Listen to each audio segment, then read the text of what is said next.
Muito bem, continuamos então a falar sobre C# e neste caso continuamos a falar sobre a questão da pen, ok? Já vimos que o objeto tipo pen são objetos que têm aqui muito que explorar, ok? Vimos no vídeo anterior então o dash style, aquilo que nos permite que a nossa pen possa desenhar linhas sólidas ou linhas com traço interrompido. Neste caso, por defeito, o dash style é sólido e vimos então que poderíamos definir, alterar isso da seguinte forma: lápis.dashStyle é igual a dashStyle. E neste caso, por exemplo, dash. E neste caso iríamos ter e vamos ter então uma linha de traço interrompido.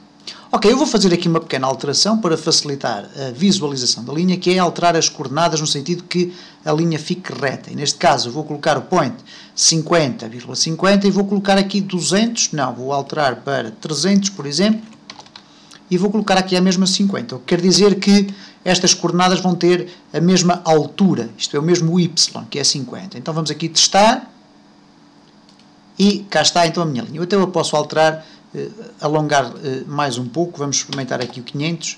500 provavelmente é capaz de ser demais, não? Ok, está muito bem. E então temos aqui então a nossa linha de traço interrompido. Ok, muito bem. O que nós dissemos no vídeo anterior foi que íamos ver que forma é que nós podíamos utilizar o dash style. Nós vimos estes exemplos do dash dot, dot e solid, mas vimos que existia aqui o custom, ok? E o custom genericamente permite-nos criar os nossos próprios sistemas de linhas de traço interrompido, ok? Permite-nos definir quais são as dimensões dos traços, por exemplo, e dos espaços. Ora, como é que nós fazemos isso? Para que isso possa ser possível, nós vamos ter que definir aqui algumas coisas, não muitas. Primeiro, o dash style tem que estar igual a custom, ok? Depois, o lápis.dash pattern, ok? E o dash pattern é essencialmente o set, isto é, define um array de custom dashes and spaces, isto é, permite-nos definir um array de espaços e linhas definidos por nós. Vamos ver como é que isto se faz, porque é muito simples. Reparem, eu antes de ir aqui ao dash pattern, eu vou definir aqui um array de valores do tipo float. Daí termos falado sobre float quando falámos em point f e size f. Float, e o array é criado exatamente da mesma forma como criávamos outros arrays, valores é igual a new float, e vamos definir já aqui inline, isto é, definir já de seguida, quais são os valores. E neste caso eu preciso definir pelo menos dois valores. Eu vou definir o valor do comprimento da linha e depois o comprimento do espaço. Eu vou colocar, por exemplo, 10,2. Ok? E o que é que vai acontecer na prática agora? Eu vou criar o lápis.dashPattern é igual, ok? É igual a dash, ou melhor, é igual não, é igual a valores, ok? Enfim, estava aqui a pensar noutra coisa. Ora, cá está então a minha implementação criada, isto é, primeiro defini quais são os valores, neste caso, do comprimento das linhas e do comprimento dos espaços. Depois defini que a minha dash style é custom. E para isso eu digo-lhe que o dash pattern é igual a valores. Isto é, vai ser igual àqueles valores que ali estão. Vamos ver o que é que vai acontecer. Executar e cá está. Neste caso são 10 unidades e depois apenas 2 de espaço. É evidente que se eu agora começar aqui a alterar estes valores, se eu colocar aqui apenas 1, reparem o que vai acontecer. Vai a linha ficar praticamente sólida. Ok? Vamos aqui trocar e vamos colocar aqui, por exemplo, 2 e depois aqui 7.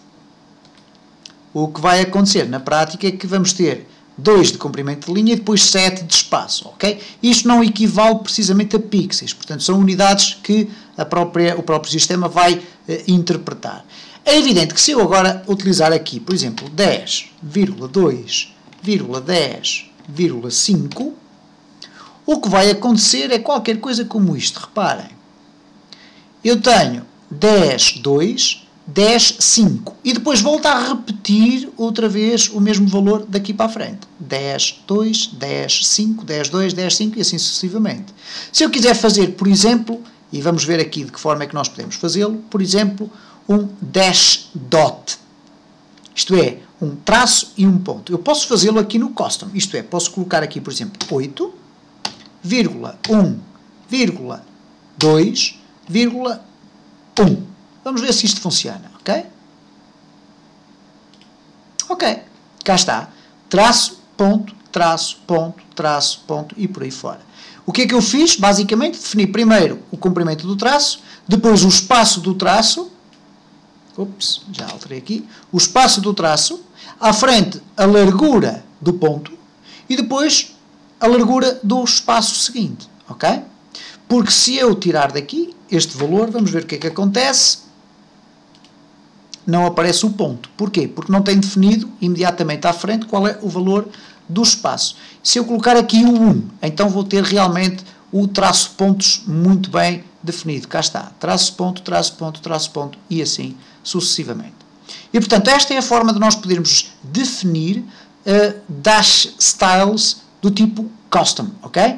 É utilizando então um array do tipo float, inserindo lá os valores e depois atribuindo estes valores